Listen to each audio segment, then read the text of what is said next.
यस्तो ठाउँमा यसरी काम भइरहेछ। यो रसी बाँधेर डुर बनाएर तल यसरी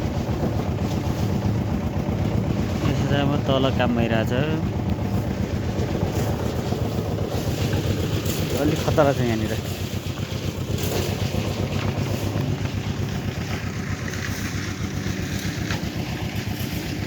यो ठाउँ हो ठ्याक्कै जिरो जहाँनिर अप्ठ्यारो छ त्यहीँनिरको ठाउँ हो यो। त्यहाँनिर चाहिँ यसरी यो रसी बाँधेर डुर बनाएर तल कता कता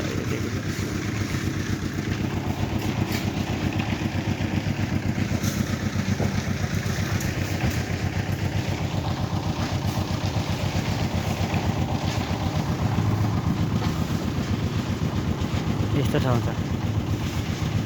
त्यहाँ चाहिँ झन्डै 3 पलाइ उठाइयो, अहिलेसम्म 3 पलाइ उठाइयो त्यहाँबाट, हाफ पलाइ।